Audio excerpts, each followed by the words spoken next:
I love the little update so everyone knows.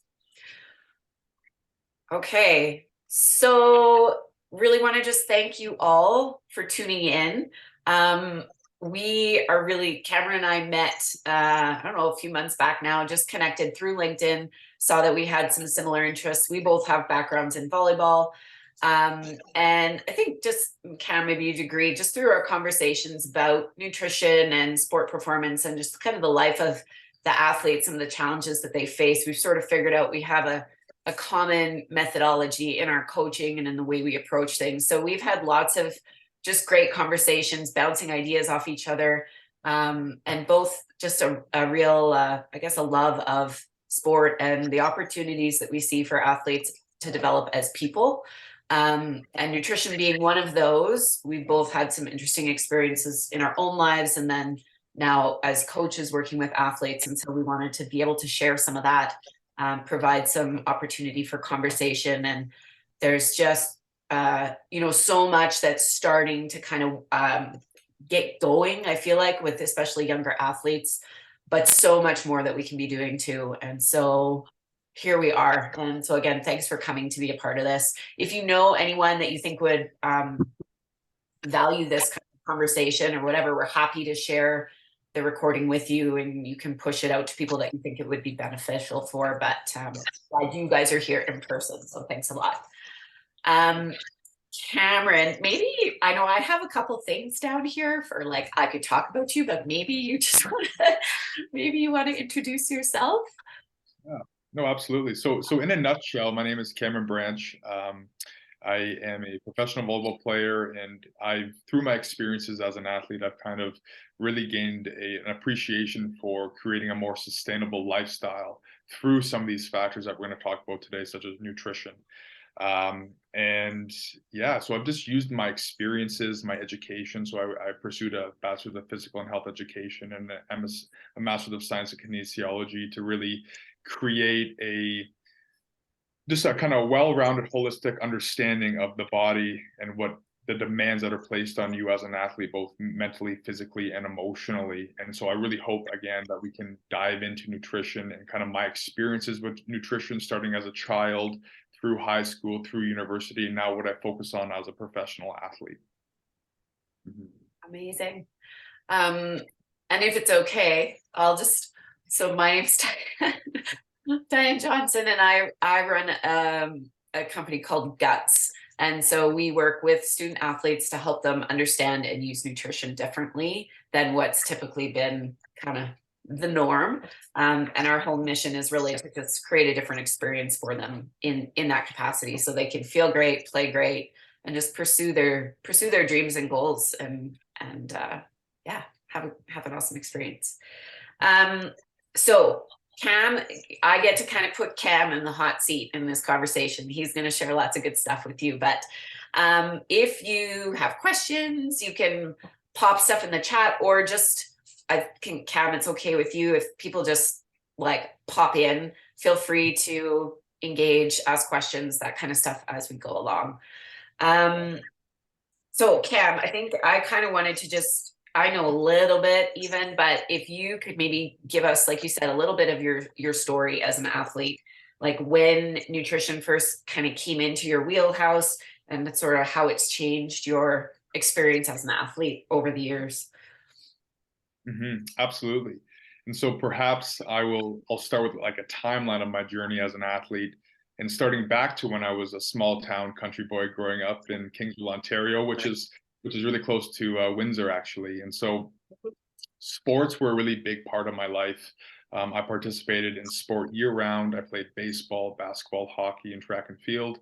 And when I got to high school, things were getting much more serious for me, and organizations wanted greater commitment from me and my family. And so track and field, baseball, and basketball became my priority. And interestingly, volleyball came much later for me, and that became a singular focus in grade 12 and 13. And now for nutrition, it came in when I talk about nutrition, I really had no clue what I was doing when I was going through kind of elementary school, high school. I never understood the connection between food, health, and performance. And so I'm very grateful for my parents and my extended family for providing abundance of food and meal money when needed. However, my parents pushed me to grow up inviting me to pack my lunch the night before school, but I never listened. I was always too busy, because of this lack of planning and preparation. I ate fast food very, very often. I ate it for breakfast. I ate it for lunch. And it really it was pizza, it was burgers, it was fries, it was pop, it was all the good stuff. And when I came home from school, no one was home. And therefore, I continued to make these poor food choices because I lacked the basic food skills and the knowledge around cooking. And so I was just really eating every single day a poor diet. And although there were healthy choices in the home, which I ignored, I reached for the microwave dinners, the brownies, the chips, the cheese, the bread, things that were easy. Another thing that was easy for me was creatine, glutamine, protein, pre-workout, nitric oxide.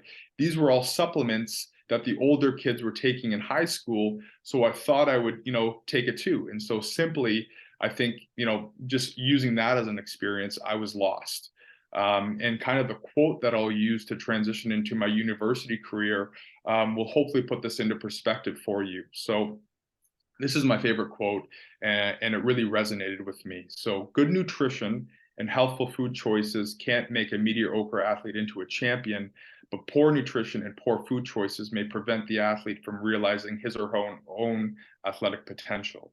And so, in spite of some of those poor nutrition choices and habits, I attended Nipissing University, where I studied health and physical education. And luckily, my sheer athleticism landed me a scholarship to play for the men's volleyball program under the direction of Eric Young. And so in first year, I will just simply say I struggled. A brand new lifestyle where I had much greater responsibility and a heightened mental and physical demand that was placed on me. And because of this mental and physical demand, there was a profound stress on my body. My body was always sore. My knees felt terrible. I was barely sleeping. I was stressed about my grades, and I couldn't focus much in class. In the second year of my university career, things began to look a little bit more promising for me. I worked diligently to manage my lifestyle and balance the mental and physical demands of sport and my academics. I became an academic All-Canadian, an OUA All-Star, and the Male Athlete of the Year for my university.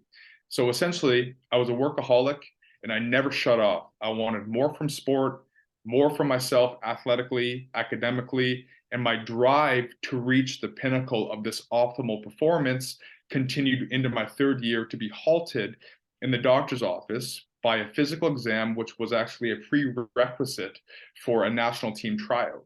So I spoke with the doctor and I said, yeah, I have pain in both my knees, pain in my shoulder, pain in my low back. And he's like, okay, Cam, like this is all part of the sport. And then he goes and puts a blood pressure on my cuff, and it read 180/90. And I will never forget the look that I saw on this doctor's face, because mind you, normal blood pressure is 120/80. And so it took me an hour to sit in the doctor's office for it to even come down to 150/90 by the time I left. And so he was very concerned. And this transpired into a full-blown anxiety attack, and I visited the hospital. And then this was like one of my awakening moments, and a major reason why I'm so passionate about this lifestyle management for student athletes. And so that was my one kind of awakening moment. And then through this journey down to bring down my blood pressure and to reduce my stress and pain and overuse injuries from just the physical and mental demands of being a university student athlete, I was actually learning in school some strategies that I could use to benefit my own health. And so one was simply just eating a balanced meal. I never knew what a balanced meal looked like until I think third year university. And so applying what I was learning on campus, we had this higher end food store that prepared, I think, quinoa bowls, salads, soups, wraps. It was all whole foods based. And so every day before my morning class, my morning health class, I ordered a quinoa bowl. And mind you, each quinoa bowl is $14. And my professor goes, Cameron, where do you get all your money from?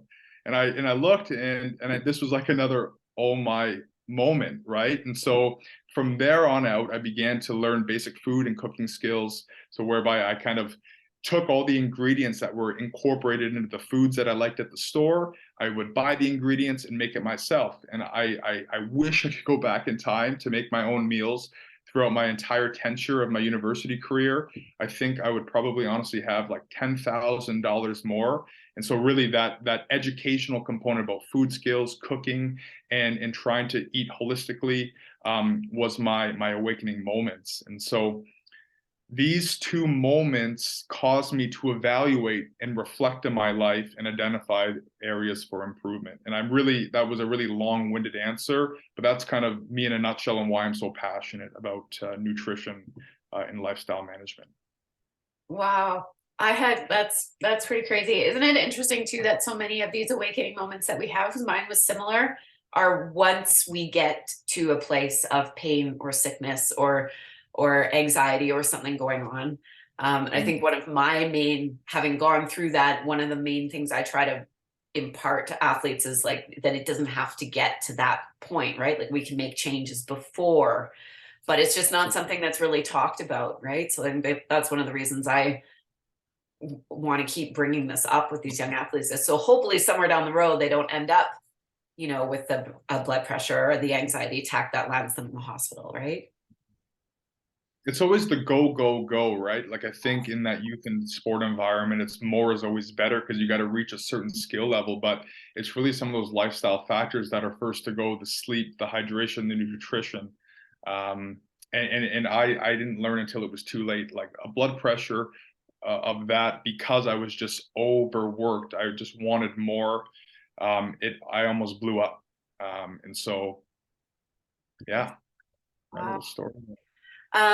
So now where you're at in your athletic career as a professional athlete in Germany, what do you see challenges that some of these professional athletes are facing? That you've had the opportunity to kind of have these moments and sort of develop new strategies, but do you see that there's a lot of athletes that kind of aren't there yet or haven't had the opportunity to learn that?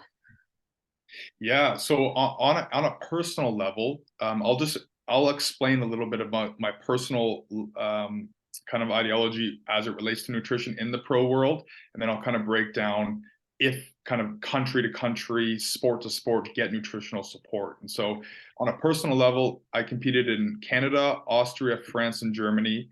I did not receive nutritional support other than a 1 hour nutrition presentation during my 5 year tenure at Nipissing.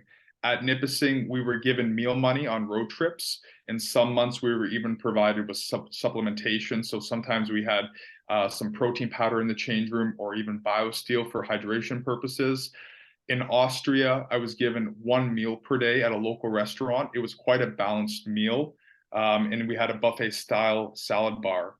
And what you typically see in the professional volleyball environment is that meal plans are provided. So some athletes are given breakfast, lunch, or dinner, or all. However, it depends on country to country and club to club within the country. And now, getting to your question, I've spoken with athletes that have played in Sweden, Denmark, Belgium, Jordan, Japan, America, Poland, Spain, even Australia. And of those countries, what we typically see is that America has the most amount of attention provided for nutritional support. And we see that NCAA budgets are massive, and they have state-of-the-art nutrition education programs. And so typically what you see in those programs is that athletes work year-round with registered dietitians and nutritionists using food journals, multiple presentations per day, not per day, per month, grocery shopping tours, meal plans. And so they really have created a solid system. And if we look at some of these more individuals that I've spoken with, so for example, an athlete from Japan, they had received multiple nutrition education sessions. I've spoken with a player from Spain who only received one nutrition presentation, and she was there for 2 years. I spoke with an athlete from Belgium who was there and only received one presentation during the course of their entire season. And so when we speak about volleyball and nutrition education and the support provided for athletes can be greatly improved. In Europe, the financial situation is that clubs are funded by local sponsors and maybe some government funding if they are a championship team, if they were the best in the country, for example. in the pro volleyball environment, it's a figure it out yourself mentality. Whether, whatever you do off the court, just make sure you help our team win on game day. And really, Diane, I've seen the good, the bad, the ugly. And in my experience, there's just a lack of association between food, fuel, and performance and health. Like there's none of that relationship. It's just, I'm hungry, I'm going to eat whatever is close to me. And so I just typically see athletes not using nutrition to their benefit strategically, and diets will vary greatly from athlete to athlete from what I can see. Wow. That was another long-winded answer. I apologize. No, it's great. Sure. I'm just curious, the NCAA, is that typically like Div 1 that you find like the budgets? Yes. I've spoken just again through connecting with different coaches and retired athletes that have played different levels of NCAA that they spoke about the level of support they had if they reached that Div 1 performance level versus coming in perhaps at a Div 2, and that it went from like they had nothing and then getting to Div 1 and it was almost overwhelming, they said, sometimes with the amount of support that they had just based on the funding. So I was curious if you noticed that difference too, or you know what, I like how you brought that to, you see that in professional volleyball as well. So depending on the country, there are top countries to play: Poland, Russia, Italy. I think those are the top, and you may get some of this more sports science support if you are in the most renowned organization in the world of volleyball. But in some of these lower level leagues, you won't see that. You won't even see a designated strength and conditioning coach. So volleyball is still quite lag behind. Yeah. Hey, it's Andrea. I think I saw you had a finger go up. Did you want to add something? Because you mentioned you're in Oregon, right? Yeah, I'm curious in what you're talking about as far as nutrition support. My first question was D1, and then also, is it across the board for all the sports, or is it just the major like basketball, football, those higher profile sports? What have you noticed a difference at all? So I know that looking at some of these schools, they will have on staff a registered dietitian, nutritionist, and it's usually incorporated into the education curriculum of the institution. And so you'll see interns working within each sports team. So it's a very kind of like top-down approach. So you have lots of people working with all different sports teams. So from my experience and knowledge of how they run programs, multiple different people in charge of different teams. Yeah, I hope that helps. Sorry, and Cam, is this something that's developed in the last 20 years? And the reason I'm saying that is because, so I was an All-American at the University of Kansas, and that's a Division I school. And my experience, the experience of one school, is that basketball, football, maybe baseball were the only programs that had that nutrition advice that you were talking about and had like the food provided for them, versus as a track and field athlete, we did not have that support. And I knew other athletes in the athletic community, and it was not very common. So if that's been a change over the last 20 years, that's fantastic. But I graduated there in 2003, and up till that point, that was not the case. Again, my one experience, right? So I would love to do a little bit more research on my behalf, because I can only speak to the athletes I've seen in some of the schools that I've kind of looked at, just to see kind of how the way that they structure their program. I would love to kind of do a little bit of research and see if it's still only those big four. And there's still, I hope that now that we're in 2023, there's that more inclusivity and that everyone gets a piece of the pie. But if it's still happening where only certain sports get that education, I think that's a really big concern and a red flag. For sure. Selena, you had your hand up too. Hi, thank you. First of all, thank you so much, you guys, for putting this together. This is such important, information to be speaking about. And Cam, I can't wait to connect with you after, because my son is aspiring to play in Europe. He's a Division III basketball player. And if I can share a little bit of good news, because I'm having a proud mom moment, he just hit 1,000 last night. So You made it. Right. yeah. So really, so thank you for, yes, thank you for thank you. Yeah, it's exciting. I think he's maybe the 28th or 29th in the program history. He's at Washington Lee University in Virginia. But I wanted to mention, Cam, so you're right. I mean, like at the D3 level at least, or I should really only speak about, the experience I'm observing, is that the nutrition education is very light. And so what we've observed is, and luckily because I'm a holistic health coach, my son is very much like you, dialed into making sure he's getting proper sleep and meditation and trying to have the balance. But, bus rides from away games, Diane, I think I was telling you this when we talked initially, they might be getting pizza, right? Actually, one of the healthier stops that they've made is like a Chipotle. I don't know if any of you are familiar with Chipotle, where at least, it's a little bit better than like pizza, right?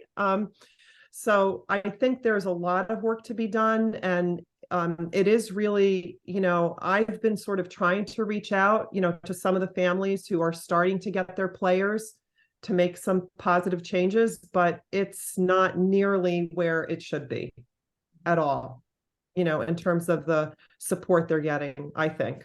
Yeah. Oh, yeah. that's really interesting. It's cool that you guys are here on this call, parent and health coach, seeing that side, different divisions, different sport organizations around the world. Really, it's amazing. I can speak to, so I was just doing a nutrition session for a U15 volleyball group in Calgary last night.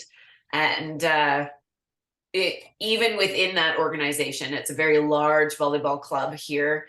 The athletes that are in their elite stream are the ones that get the nutrition programming, and the others do not, unless they seek it out individually, like everyone comes together and decides that that's something that they want. So I think, I spend more of my time with student athletes, the younger athlete population, and we can see a progression here through post-secondary and now also what's happening in elite professional level sports, that this consensus. I think there's just so much work that we can do, whether that's advocating for education, providing opportunities for them to learn, providing supports for athletes and even coaches, right? Like I know coaches want to help their athletes perform, but they wear so many hats. There's so many things going on. And unless that support is provided by the program, like those ones that have all the money, or, that there's just so much being missed. And then we see sort of the long-term outcome with these athletes, like both Cam and I experienced, that sort of hit the wall, or they're done and their body falls apart. And that those just aren't things that I believe to be true about sport, right? The things that we value and appreciate about the opportunity to play. So some really cool insights, I think, coming through in this conversation. Cam, if I can ask you then, kind of moving along, what do you see are the greatest challenges for athletes currently, young and old? Perhaps you can speak to like the different age groups that you've worked with when it comes to really optimizing their nutrition. Yeah, that's a really great question, and I think that there's many barriers that we have to go through in this world. And I'm going to speak to 3 barriers that come to mind, and things that I typically see in the research, as well as some of the athletes I've supported and some of the groups and sports teams that I've worked with. And the first one, it's going to be awareness and knowledge, not really knowing or understanding what is healthy, what is not healthy, what is good for me in my individual biology, right? Nutrition is very confusing, hence why we'll speak about nutrition for performance, aesthetics, and longevity in a moment. And what are some of these foundational pillars? I think that there is a general lack of awareness regarding what is actually hunger. Why do people need to eat in the first place? And so along this umbrella, or underneath this umbrella of awareness and knowledge, is hunger. It's literally a physiological need to eat, but that sometimes gets confused with appetite, which is a desire to eat. It's more psychological than physiological. Sometimes we eat because it's social. It's a great way to go out with friends and family and have a nice meal together. Other reasons include emotional reasons. So we eat because we're coping with maybe a loss of a performance. Maybe it's a bad relationship. Another big one is food environmental cues, right? We're always bombarded with billboards, TVs, radio ads. It's always in front of us. We live in a food environment that is conducive to what we need from a health, performance, and longevity standpoint. And the last one is social media. Social media is terrible. Our platforms are now algorithmically bombarded with the best physiques, the highlights. As soon as you turn on Instagram, you go on Instagram, all you see is, if you follow sports or fitness, it's the best bodies, it's the highlight plays. These apps, and I'm trying not to swear, but it makes it so difficult for us to be able to actually appreciate the hard work that we put in and day out. And so what I strive to do is every so often to do a social media cleanse. And I really encourage people to do that, because we're always comparing ourselves to others. Okay, I don't want to go down that rabbit hole. I'm going to transition into the second. The second one is time, perceived time, time management, lack of planning and preparation. And so being an athlete, we can all understand, being a coach, being a parent, requires some sacrifice and dedication. And so nutrition is should be part of a structured training program, and should be viewed as one, right? Not separate. So nutrition is part of the training program, whether it's pre, during, or after exercise.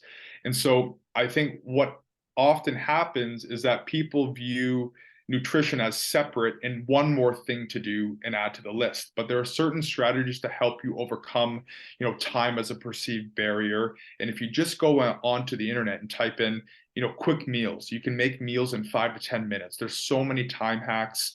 And again, I'm not going to take up a lot of our time describing some of those time hacks. And the third one is cooking and basic food skills. I think culturally speaking, we have moved farther away from our roots of learning how to use herbs and spices, learning how to cook with our grandparents, our mom and dads, right? We have two parents now working, and there's not a lot of time to make meals, right? We have to work to make money, to have a roof over our head. And so nutrition often falls behind, and then we reach for some of those more easier processed food items. So again, under this umbrella of cooking and basic food skills is understanding, how to utilize nutrition information, how to plan meals and shop for groceries effectively, how to purchase and prepare foods in bulk, how to increase the nutrient content of meals that you provide at dinner time, how to handle and store food safely. And so if I can kind of go back and summarize, the first one is just gaining awareness, gaining knowledge, gaining curiosity, as you would say. And the second one is time, perceived time, time management, lack of planning. And the third one is cooking and basic food skills. And I would actually like to ask you, what are your thoughts about what are some of the biggest barriers that you've seen? And everyone, I would like to actually invite everyone to kind of say, because this is a small group, if you see other things, I would love to kind of have a group conversation as well on these topics. Yeah. I love that. I was just writing some things down. I think one of the ones that I see a lot with the younger athletes is, like you talked about, the hunger. And so even when we're talking about, ways that we can optimize nutrition, make sure we're getting enough fuel so we can feel well and play well, that so many of these athletes really struggle with breakfast.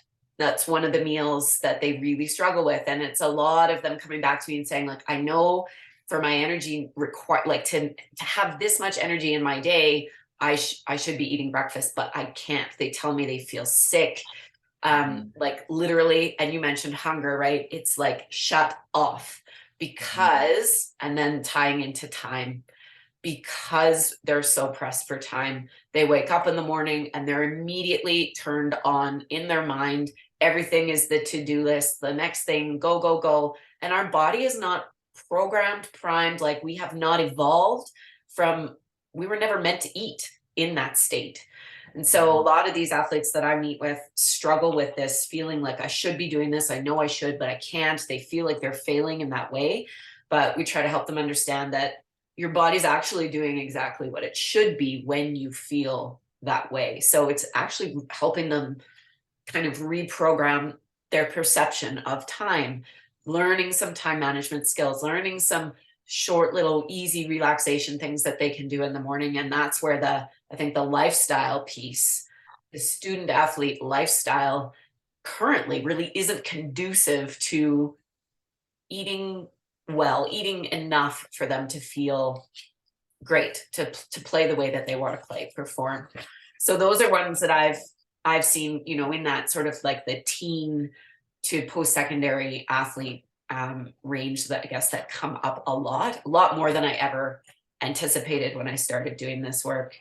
And the awareness piece too, I think is big. You know, we kind of grow up in our little world of nutrition and food and eating and community. They all look a certain way, and that's just what we know, right? And so we do what we know, what we've been taught, what we've been exposed to, what we see everywhere. But I think part of this work is just the awareness piece, like you mentioned, like planting seeds, right? Just showing them, creating more awareness about there is another way. It doesn't have to be so hard. There are ways to save money, save time, and to shift that perception, because until that shifts, nutrition always is hard. It's always a drag. It's always limiting, restrictive. All, you know, the social media stuff reinforces that. So I think in addition to like the food itself, the education, knowing what to eat, when to eat, there's a lot of stuff kind of underneath that impacts what they do, what we do. And that's another sort of level of things that I think there's a lot of value in spending time on that stuff with these athletes of all ages too, as they're learning about food. I'm seeing lots of hands up. I'll just go like from left on my screen. So Michelina, and then Alex, and then Andrea, do you guys want to? Love that you're commenting. Thank you. Yeah, thanks again. Again, I love what you just said about awareness. I think it always begins with that, right? It's like if you don't acknowledge that there's a problem to begin with, then the person's just not open to even making a change, right? So step one obviously would be the awareness. And I so appreciate what you're saying about time, because I hear this all the time from my son. You know, like they seem to never have enough time, right? They're just running from one thing to the next. But one of the things that I love that you said too is about the social media and like trying to, I've coached him to sort of create some boundaries around the social media, right? Because when you look, if you look at your phones, it'll tell you how much of your day you're actually spending on your phone, right? It's quite surprising for many of us, right? If you look at that. But what if, you know, you back on that, all of a sudden now you have time to make a healthy smoothie or to go shopping or to do meal prep, right? So having like the awareness around the time they're spending on the scroll hole, you know, and maybe freeing some of that up to do some of the things you're talking about, I think like that's a great place to start, you know, with these young athletes. It's just that awareness piece.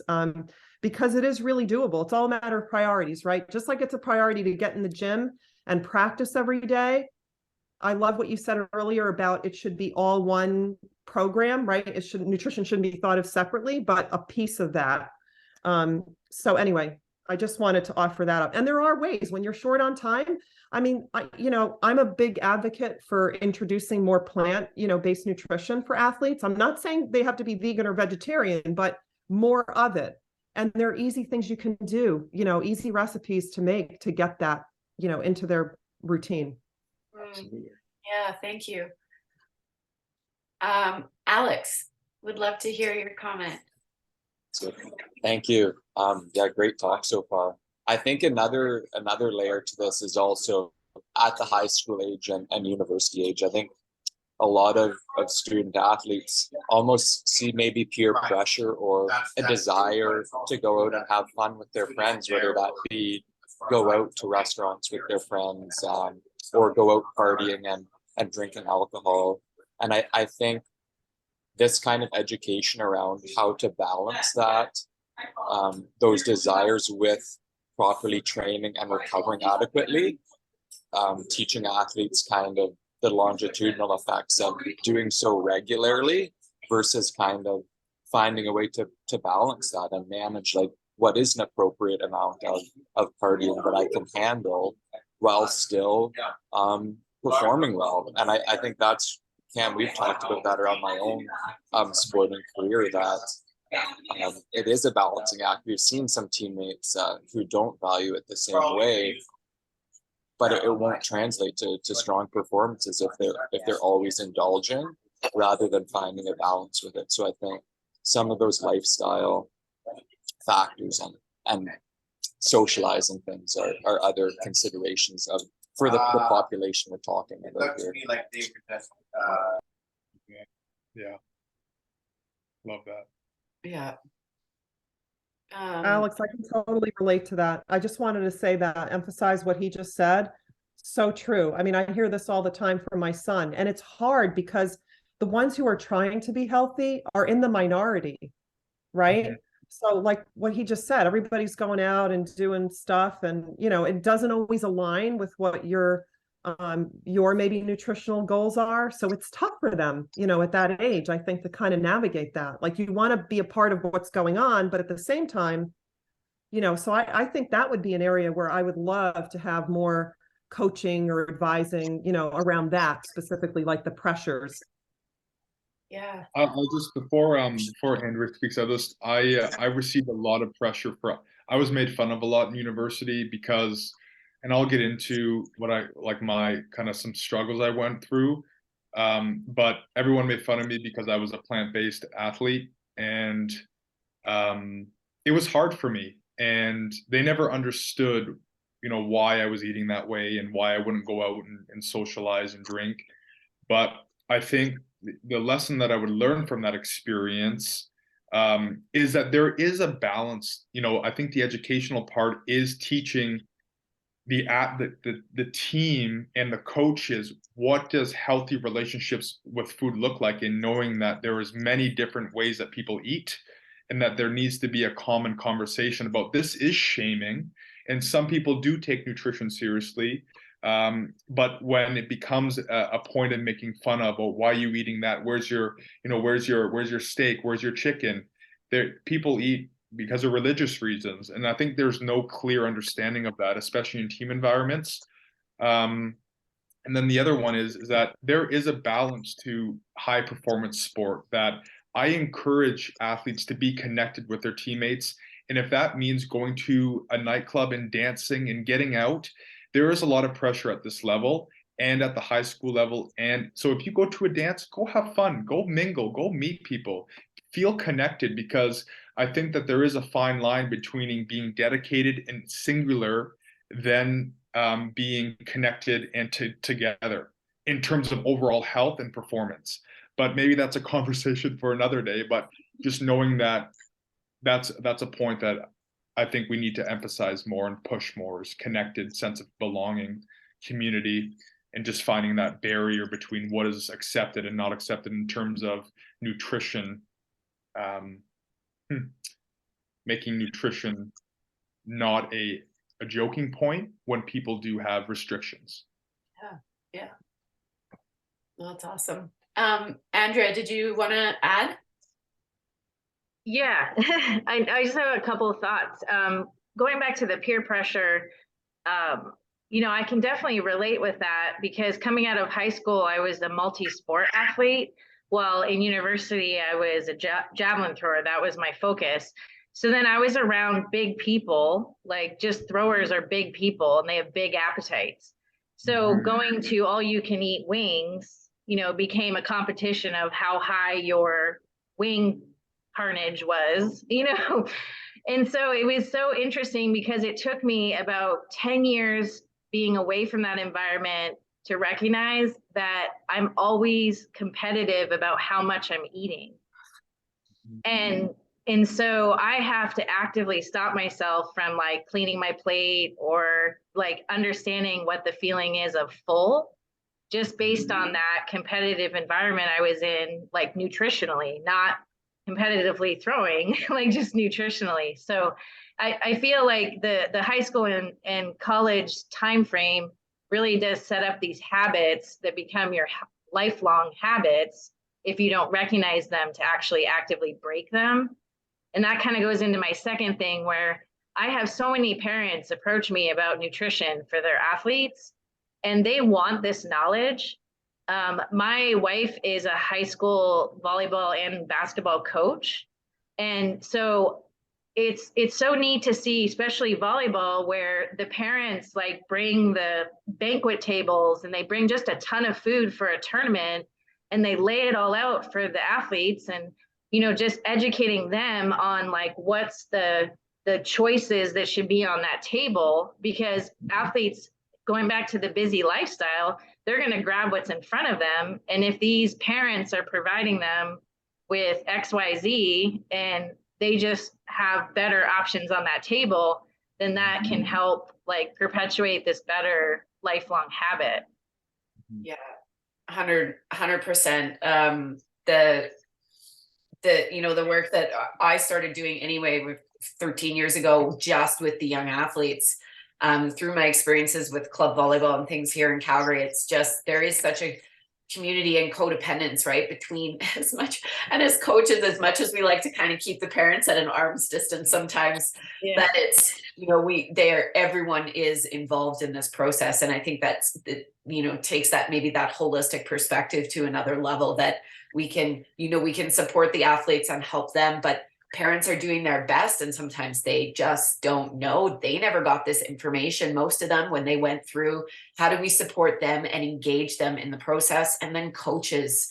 I have this theory too right now that, as much as I'm the nutritionist and I want to work with the athletes and the teams, how do we empower coaches so they feel confident to talk to athletes about nutrition and with meaningful and current, reliable information, so that, because you guys are the ones that have direct access all the time, right? And so the nutrition can become, again, part of the program, right? It's not only the one-off presentation at the beginning of the season, maybe they get another one at the end. It's just consistent messaging that really supports their knowledge and their growth and helps them develop these, like you said, these healthy habits for long term. And then I think too, a piece that needs to come in, and I've talked with a lot of athletes that have retired, played post-secondary in the States or Canada, and then stepped away, and they never learned enough about nutrition through their sport experience to learn how to change it when they were done. So they finished, 2 years after their training, and they're, high level athlete, and they're eating all the time, and they're in great shape and all this stuff. And then they keep going with those same habits, and they find themselves in an unhealthy situation, and no one ever informed them about, eating for performance looks like this here, and then it's going to change, right? But it changes all the time. We continue to evolve as human beings. And so I think those are things too that, whether it's the athletes or the parents, that we help bring this stuff all to the table for conversation. Yeah, Andrea. Sorry, you made me remember something. So I have a lot of family in BC. So I went up there and I was still training, and I was training at a facility, just like a workout facility. And it was a community center, and they had the vending machines. So on the vending machines, they had green, yellow, and red labels. So it was meant to identify to whoever was coming in, green food is the good food, yellow food is like, not so great, and the red food is going to be like your Snickers bar, right? And they had like the green carrots, or not the green carrots, they had like the mini carrots in the green section, and they had like crackers in the yellow section, and your Skittles in the red section. And I just thought that was so neat to have a visual where even a little kid could come up to that and start learning, oh, I want to make a green decision or something like that. You know what I mean? So anyways, but No, there are strategies for sure. Mixelina, and then I have another question for Cam. Just an idea, what I call a divine download. As you were talking, Diane, have either of you thought about like putting together maybe a certification program for coaches? I think that would be awesome. Just an idea. It just came to me. Again, I call it a divine download. I don't know where it came from. I was just listening to you talking about, you know, educating coaches. And I thought, you know what? It would be really neat to have something where maybe they get a certification or something. It might be another idea for you guys to pursue in your. I don't know, Cam, if you've thought of anything. That idea has come to mind for me, but I think I'm still in the process of like, you know, the liability things that come with, you know, everything that coaches are managing. And then are they, oh, I see that Cam just posted a comment, but you know, is there any liability there for the person certifying or the coach if they're talking about nutrition and something comes across? Those are the, unfortunately, that's sort of the world that we're in. Those things come up, but it is an idea that I have had, and I love working with coaches too. So thank you for that divine download. I do have a nutrition education program. It's for, it was built for, I'll get into it. It was some of my master's work, and I've done it within school boards. And I think at a point in my career, I began to focus more on my own performance, and I kind of let that program it's there. All the presentations are made, and I'm just starting to get the working back and getting that online and for coaches and teachers to kind of get downloaded. But yeah, we'll talk about that maybe later on and kind of my journey and how that kind of formulated. But I think it's a great idea. And yeah, maybe if you're interested in that, I could show you kind of how I structured it. And yeah, this is turning into an open conversation. So happy to show you what that looks like. Okay, so when Cam and I started like conversing about what we were going to chat about, and you would have seen it in the title, this sort of dilemma that athletes have, is it aesthetics? Is this about like what my body looks like and body image that I have? Is it I'm focused on performance, or is it the longevity? I'm eating healthy for a long lifespan and health span. So I want to dive into that. And Cameron, can you speak a little bit to your experience in each of these? Because it sounds like you've been through each of them, working through each of them. And so I'd love to kind of hear how you blend them so that we have this, as you said, a more holistic experience. Yeah, absolutely. I think first and foremost is that nutrition perspectives for performance, longevity, and health and aesthetics can look very different from one another. And I think that we can all agree that you want to be the best of all of those perspectives. You want to be a high performer, you know, in sport, whether you're a coach, athlete, or parent in a profession. You want to look lean, and you want to live a long, enduring, healthy life. And I think what people don't understand, myself included, when I began my nutrition journey, that, you know, these different nutrition perspectives can actually work against one another. And so as an example of this, if you're eating for longevity, you're eating for health, then you're likely not going to be at your strongest, most powerful athlete self. You may be fasting, you may be minimizing your protein intake, and you may be focusing on quality food items.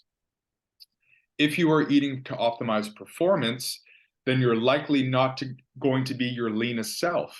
You're going to be eating foods that are not deemed as healthy. And so typically, and this is kind of why when I began to get into sport nutrition, I'm like, oh, they got it wrong, right? You're eating crackers, you're eating granola bars, you're eating, you know, fruit juices and sports drinks. And then if you're eating for aesthetics, then you're not likely going to be eating a variety of foods, and you're not going to be eating a large quantity of foods.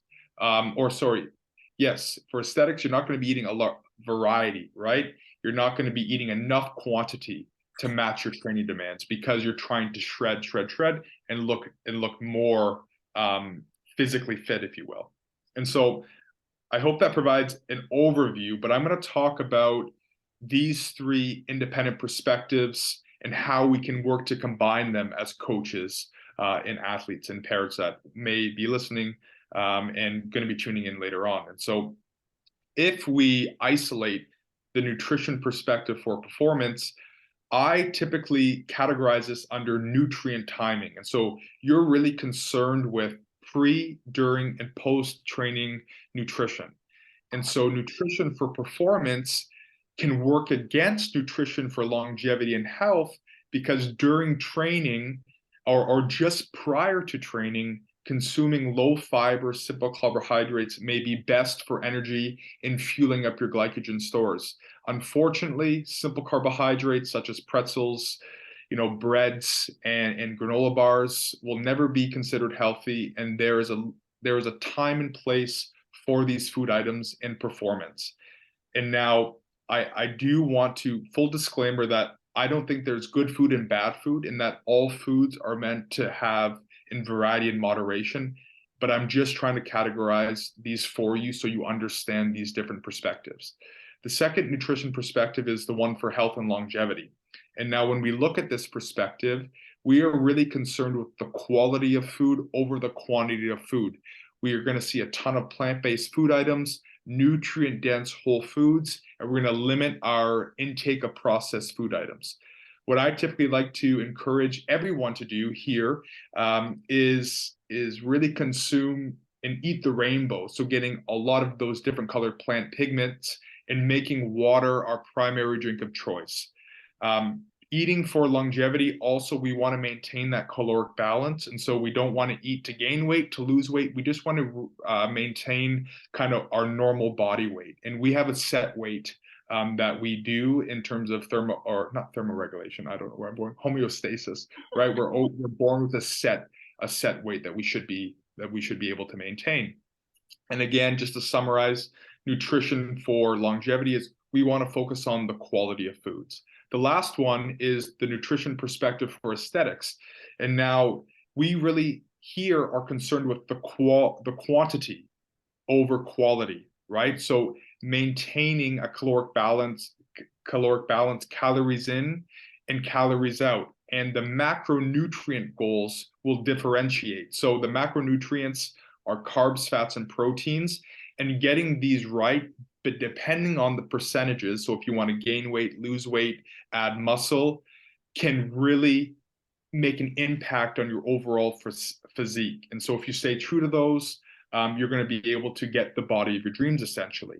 And now the question that we're all waiting for, and the one that Diane asked, is that, can you do all three of these? And I truly believe that we can actually blend these together for a more well-rounded and healthier experience. And so let's consider optimizing nutrition for performance, longevity, and health and aesthetics by focusing on 4 categories. So the quality, the quantity, the timing, and the hydration. So first and foremost is quality. The athlete chooses a varied diet that encompasses fresh vegetables, fruits, beans and legumes, whole grains, lean animal meats, poultry, fish, nuts, seeds, and healthy oils. And this will ensure that we're getting our macronutrients and the adequate intake of all essential vitamins and minerals. The quantity, right? The athlete has a good understanding of appropriate individual energy needs that they need every single day, right? And has a good understanding about macronutrient breakdown. So what are the actual macronutrient breakdowns in order to give them the best body composition as possible? The third is the timing. The athlete structures their meals and snacks, eating the right foods and at the right times to fuel and recover from their training, games, and workouts. And the last is hydration. The athlete maintains hydration and consumes adequate intake of fluid before, during, and after exercise, and also looks at the electrolyte balance, especially when sweat losses are high. And now, all things considered, okay, that was a lot. And I know, so I hope you're following along. If not, I would be happy to provide you with show notes. All things considered, everyone is different, and there is going to be no one diet that fits all, and individual needs will vary athlete to athlete because we are all different based on our gender, our size, our biology. And so the way that I would define this and categorize this all together is that if an athlete looks good, feels good, performs well, pays attention to the foods that they're eating, enjoys foods in moderation like cake and cookies, has a balanced diet like the one I mentioned above, that is the ultimate goal. And the one caveat that I'll bring to light that is in sport, generally speaking, is that too often coaches, athletes, parents, we view a lack of performance as a weight and body composition issue. And I'm going to argue this. And so to a certain extent, an athlete's size and shape influences their success. However, the success is greatly determined by their genetics. We acquire our physical characteristics from our parents. And so we can thank mom and dad for that.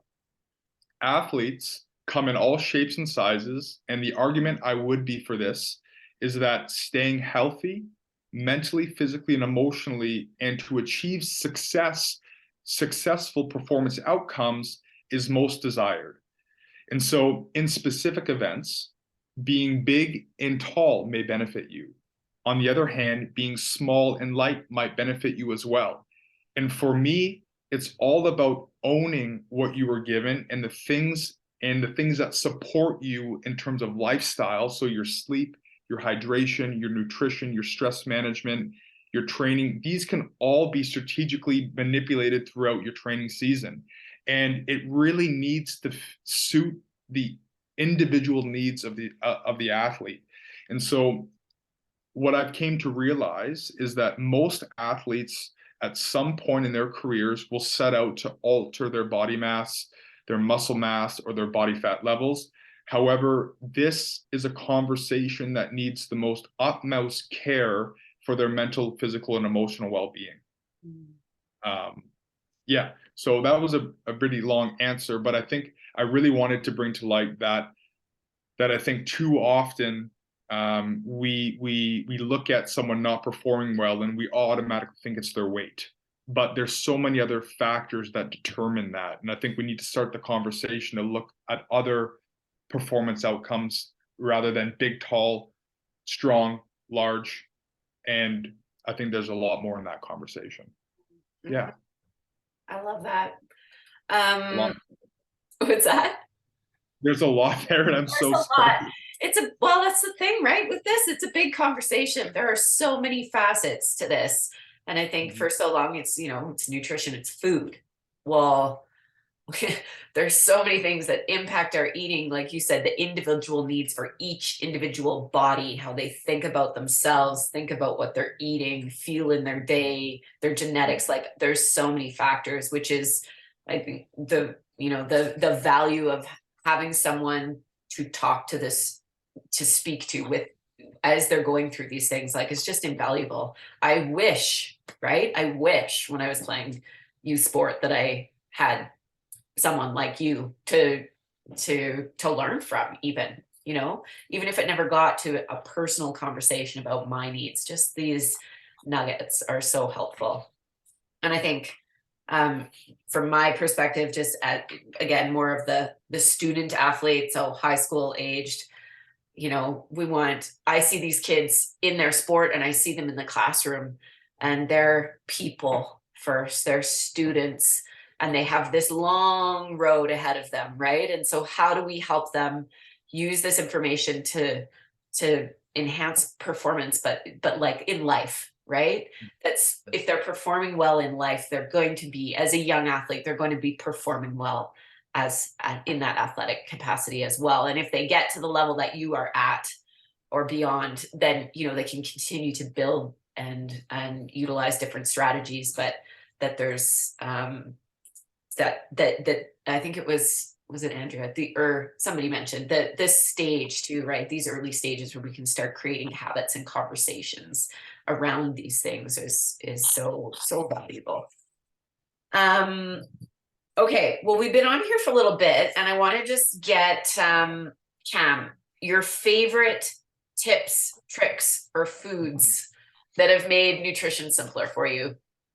Yeah, I think I think the first one is a quote, and the quote is, if you fail to plan, you plan to fail. And I think really nutrition is all about planning and preparing. And so if you're going on a road trip, take a look at where you're stopping, what's going to be at the venue, what are the grocery stores along the way, and just going to the grocery store, going there with a list. What do you need is going to help you, right? If you're at a tournament, how long is the tournament? When are the snack breaks? When are the major meal breaks? And then eating for game day, right? So I think, again, if you fail to plan, you plan to fail, and that's all relative to nutrition. And the last one is, in terms of this one quote, is, in a pinch, know how to make healthy, informed decisions, right? So how can we empower the athletes, the coaches, the parents to, when they are in a rush, what are the best options to go for? When you're at McDonald's, what do you grab? When you're at Subway, what do you grab? When you're at Tim Hortons, Starbucks, Chipotle. So we have to kind of define what that looks like, because at the end of the day, I think it's important that, if you have a pizza, right? If we look at pizza from just the macronutrient perspective, it might not be the healthiest source, but it's better that they eat a pizza than nothing at all. So what can we tell that athlete to say, okay, here's a pizza.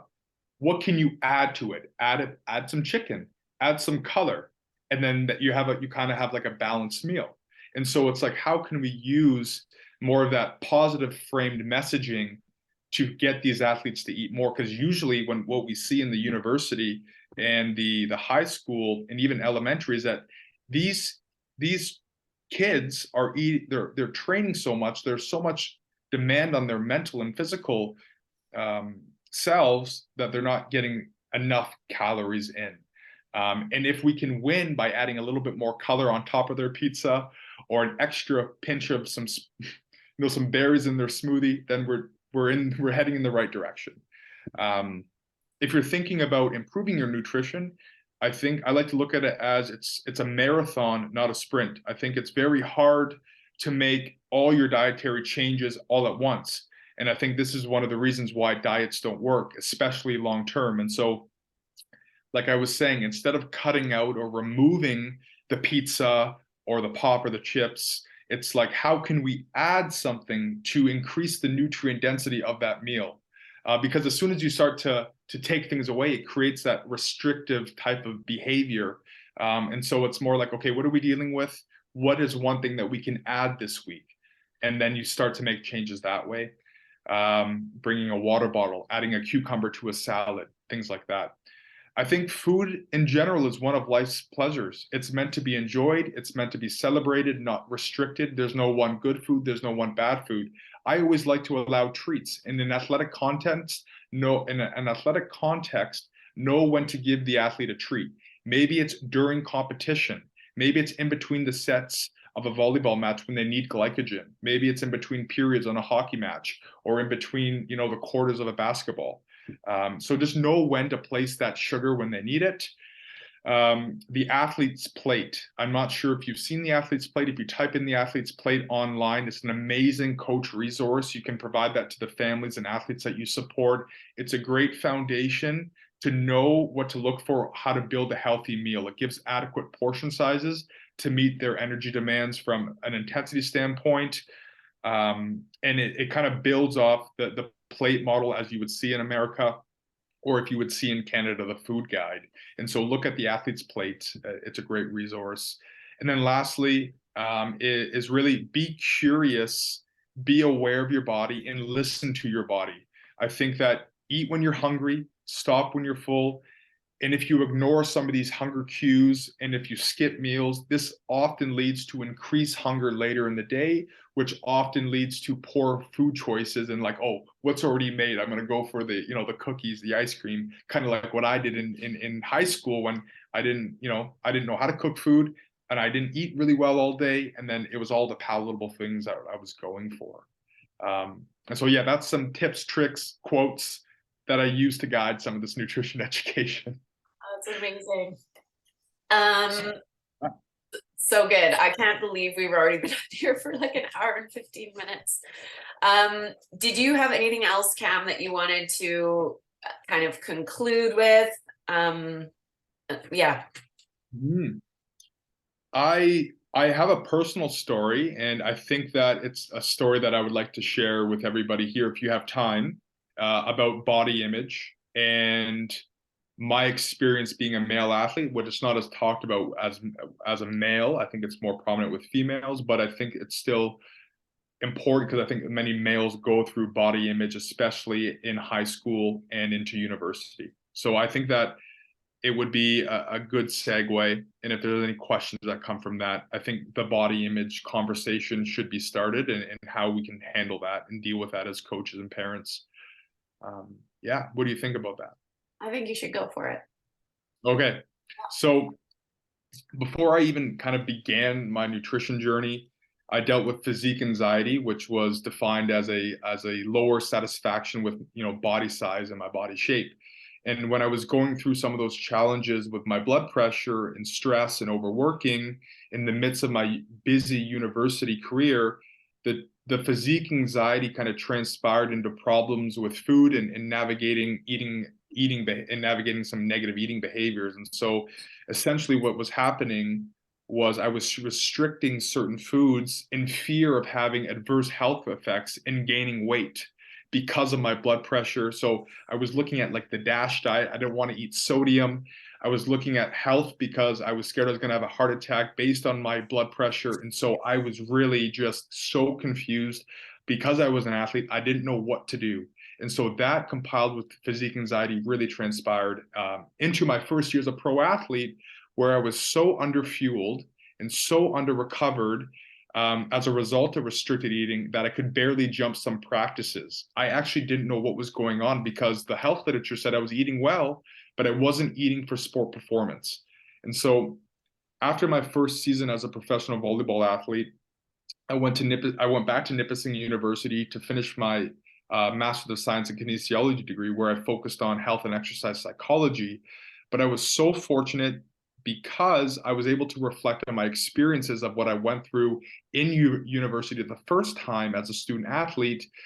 And I was struggling with the physique anxiety and not eating enough. I was underfueled. So I built the sport nutrition curriculum as part of my behavioral medicine project. And so I dove right into the sport nutrition literature.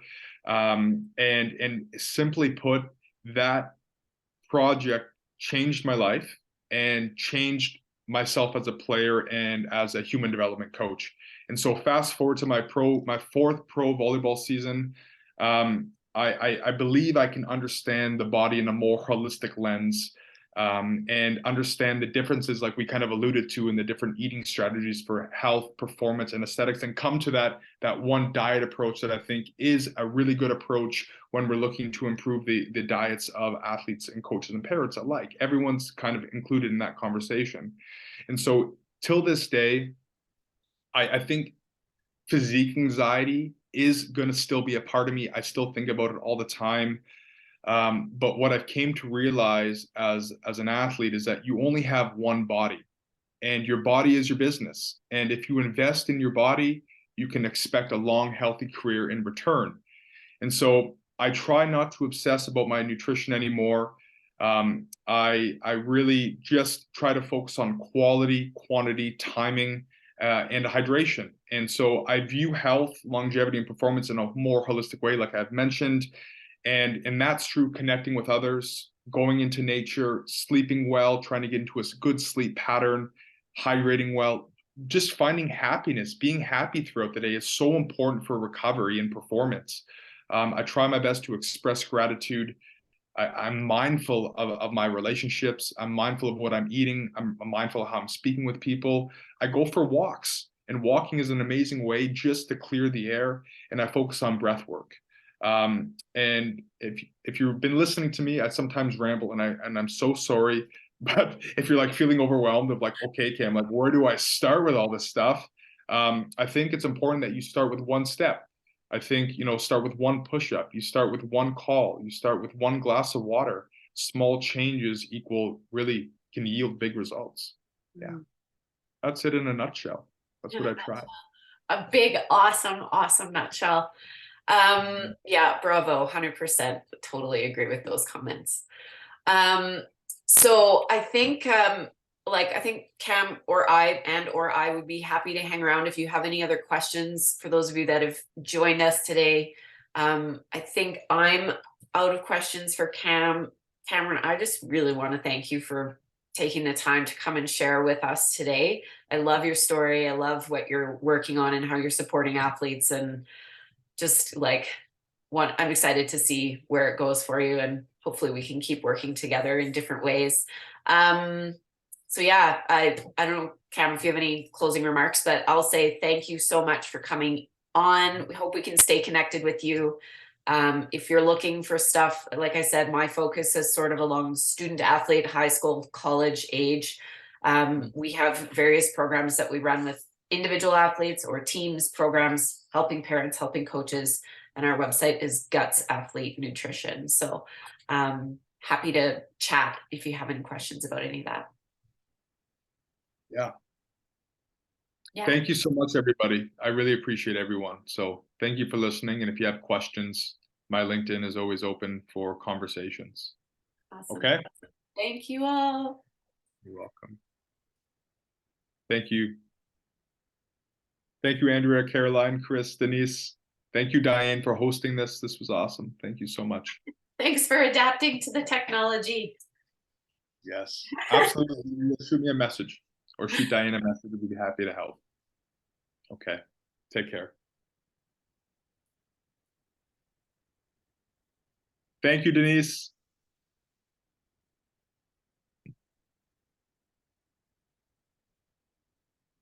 Awesome.